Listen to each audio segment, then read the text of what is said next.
Shah news में आपका इस्तकबाल है। ताज़ा तरीन खबरों के लिए देखते रहिए शाह न्यूज। ఆర్తితోని తెలంగాణ రాష్ట్రం వచ్చిన తర్వాత ఎట్టి పరిస్థితుల్లో కృష్ణా నీళ్లు మనకు రావాల్సిందే, మన పాలమూరు పచ్చబడాల్సిందే అనేటటువంటి ఒక ఆలోచనతోని గౌరవ ముఖ్యమంత్రి గారు పనిచేసారు. ఇంతకుముందు మేము వస్తుంటే మా అన్న వాళ్ళు అంటున్నారు, అందరూ సీనియర్స్ కార్లో కూర్చున్న వాళ్ళు, అక్క గుర్తుందా 2009లో మనం ప్రచారానికి పోతే 5 రోజులకోసారి 7 రోజులకోసారి మంచినీళ్ళు వస్తుండే, అది 14 రోజులకోసారి వస్తుండే. మా ఎంపీ గారు కూడా వారి అనుభవం చెప్తా ఉండే, ఇక్కడనే నేను డిగ్రీ చదువుకున్నాక నీళ్ళంటే దిక్కులేని పరిస్థితి ఆనాడు ఉండే, ఇప్పుడు ఎట్లా మారిపోయింది అని సంతోషంగా మేము అనుకుంటున్నటువంటి సందర్భం. కేవలం తెలంగాణ వచ్చినాక 10 అంటే 10 ఏళ్లలో పట్టుబట్టి ప్రయత్నం చేసి అనేకమైనటువంటి పనులు చేసుకున్నాం. అది మీ అందరి కళ్ళ ముందు ఉన్నది. ముఖ్యంగా మనకు ఎప్పుడైనా నీటి సమస్య ఉండే పెండింగ్ ప్రాజెక్ట్స్ ఏవైతే ఉంటాయో కల్వకుర్తి, నెట్టెంపాడ్, కోయిల్ సాగర్, భీమా, వీటన్నిటిని కూడా మనం పెండింగ్ ఉన్న వాటిని పూర్తి చేసుకొని ఎక్కడ మంచినీటికి ఇబ్బంది లేకుండా 11 లక్షల ఎకరాలకు సంబంధించి ఇదే పాలమూరులో పంట పండేటట్టుగా ఈ పోయిన 10 ఏళ్లలో మనం పనిచేయడం జరిగింది. ఆ తర్వాత అనేక సందర్భాలలో నాకు గుర్తుంది, ఇక్కడ నుండి పచ్చటి పొలాలు ట్విట్టర్లలో సోషల్ మీడియాలలో పెట్టి ఇది ఎక్కడ గుర్తుపట్టండి అని అడిగితే పాలమూరు అంటే నమ్మనటువంటి సందర్భాలు 5 ఏళ్ల కిందటి దాకా కూడా ఉండే. అక్కడ నుంచి వడ్లు తీసుకొచ్చి కేసీఆర్ గారికి అనేక మంది నాయకులు నీళ్ళ కోసం బాధపడి ఉద్యమాలు చేసినటువంటి వాళ్ళు ఇక్కడ నుండి వడ్లు తీసుకొచ్చి కేసీఆర్ గారికి బహుమతి ఇచ్చినటువంటి సందర్భాలు కూడా ఇంకా నా కళ్ళలో మెదులుతూ ఉన్నాయి. అట్లా చాలా సంతోషంగా మహబూబ్ నగర్ ప్రజలు చాలా ఆనందంగా ఉన్నారు అని చెప్పి మనం భావించడం. సరే, ఎన్నికలు వచ్చినటువంటి సందర్భంలో రకరకాల అంశాలు ముందుకొచ్చి ఇక్కడ ఇదివరకు వచ్చినంత మంచి రిజల్ట్ మనకు రాలేదు.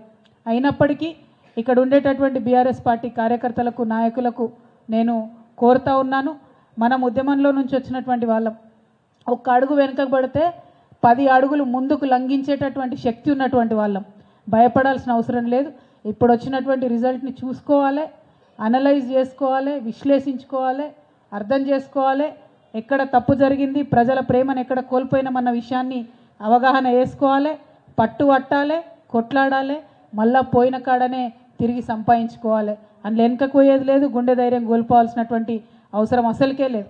ఎందుకంటే మనం పనిచేసినాం, హార్ట్ఫుల్గా పనిచేసినాం, మనము ప్రాణ సమానంగా పాలమూరును భావించి పనిచేసినాం తప్ప రాజకీయం చేయదలుచుకోలేదు. వాళ్ళు రాజకీయం చేసిండ్రు, ప్రజలను మభ్యపెట్టిండ్రు, రిజల్ట్ ఇట్లా వచ్చింది. అయినప్పటికీ ఇవాళ బీఆర్ఎస్ పార్టీ అంటే ఒక శక్తి. బీఆర్ఎస్ పార్టీ అంటే ప్రతి ఊర్లో 70% రాజకీయంగా ఇంట్రెస్ట్ ఉన్న వాళ్ళు మొత్తం కూడా 70-80% మంది బీఆర్ఎస్లో ఉన్నటువంటి పరిస్థితి. లక్షలాది మంది సైనికులు ఉన్నటువంటి పార్టీ మన పార్టీ. అధైర్యపడాల్సిన అవసరం లేదు, చేయాల్సిన పనులు చాలా ఉన్నాయి. ఇప్పుడు పాలమూరు సగం కళ పూర్తి చేసుకున్నాం, మనం పెండింగ్ ప్రాజెక్టులు పూర్తి చేసుకున్నాం. పాలమూరు రంగారెడ్డి అనేటటువంటి ప్రాజెక్టు కృష్ణా జలాలను పర్మనెంట్గా పాలమూరుకి మళ్ళిచ్చేటటువంటి ప్రాజెక్టు. ఆ ప్రాజెక్టు కూడా 90% మన గవర్నమెంట్లోనే కేసీఆర్ గారి ఆధ్వర్యంలో మనం పూర్తి చేసుకున్నాం. ఏనుగెళ్ళింది తోక ఇక్కింది అంటారు, గట్లుంది ఇప్పుడు దాని పరిస్థితి. 90% పని ఆల్రెడీ అయిపోయింది, ఇంకా 10% పని మిగిలింది. మన పాలమూరు రంగారెడ్డి లిఫ్ట్ ఇరిగేషన్లో మనకు 5 పెద్ద పెద్ద రిజర్వాయర్లు ఉన్నాయి. 69 టీఎంసీలతోని కడుతున్నటువంటి ప్రాజెక్ట్ ఇది. మన నార్లాపూర్ కావచ్చు, ఏదుల కావచ్చు, వట్టెం కావచ్చు, కరివెన కావచ్చు, ఉద్దండాపూర్ కావచ్చు, రిజర్వాయర్లు అన్నీ కూడా 90% అయిపోయినాయి. మెయిన్ కెనాల్ ఏదైతే ఉందో దాంట్లో కూడా వర్క్స్ అయినాయి. అందులో నార్లాపూర్లో మీ అందరికి గుర్తుంటుంది, కేసీఆర్ గారు వచ్చి ట్రయల్ రన్ కూడా చేసిపోయినటువంటి సందర్భం. సో ఇప్పుడు మిగతా 10% వర్క్ మాత్రమే ఫినిష్ అవ్వాల్సి ఉంది. దానికి సంబంధించి ఒకవేళ మనం ఆ పనులన్నీ పూర్తి చేసుకుంటే ఇంకొక 10 లక్షల ఎకరాలకు పాలమూరు జిల్లాలో నీరు బారేటటువంటి ఆస్కారం ఉంది. ఇంకొక 2 లక్షలు మన వికారాబాద్, కొడంగల్, అట్లానే నల్గొండ, ఇవన్నీ కూడా కలిపి మొత్తం 12 లక్షల ఎకరాలకు నీళ్లు బారేటటువంటి ప్రాజెక్టు పాలమూరు రంగారెడ్డి ప్రాజెక్టు. మరి ఇదే పాలమూరు నుండి ఇవాళ కాంగ్రెస్ పార్టీ నుండి సీఎంగా గౌరవనీయులు రేవంత్ రెడ్డి గారు ఎన్నికైనారు. మరి వారు ఇవాళ పేపర్లలో చదువుతూ ఉన్నాం, రకరకాల రూమర్స్ వస్తూ ఉన్నాయి, పాలమూరు రంగారెడ్డిలో ఆల్రెడీ వర్క్స్ ఏవైతే చేస్తూ ఉన్నారో వాటన్నిటినీ క్యాన్సిల్ చేస్తారని చెప్పి, క్యాన్సిల్ చేసి మళ్ళా కొత్తగా టెండర్ పిలుస్తారు అని చెప్పి చెప్తా ఉన్నారు. ఇక్కడ పాలమూరు రంగారెడ్డి విషయంలో గౌరవ ముఖ్యమంత్రి వర్యులు ఆనాడు కాంగ్రెస్ పార్టీలో ఉండి ఇదే రేవంత్ రెడ్డి గారు తప్పుడు కేసులు వేయించిన, దొంగ కేసులు పెట్టించిన, నేషనల్ గ్రీన్ ట్రిబ్యునల్కి పోయి ఆపే ప్రయత్నం చేసినా కూడా ఇది water project, drinking water project, దీన్ని ఆపొద్దు అని చెప్పి పనులు ఎక్కడ ఆపకుండా మనం మెయిన్ రిజర్వాయర్లు అన్నీ పూర్తి చేసుకున్నాం. ఇప్పుడు ఇంకా అనుమతులు ఢిల్లీలో వచ్చేటివి అన్నీ కూడా ఫినిష్ చేసుకున్నాం. ఇంకా చివరి అనుమతులు కొన్ని వచ్చేటివి ఉన్నాయి. దాని మీద దయచేసి సీఎం గారు దృష్టి పెట్టినట్టయితే ఈ ప్రాజెక్టుకి నేషనల్ ప్రాజెక్ట్ హోదా వస్తుంది.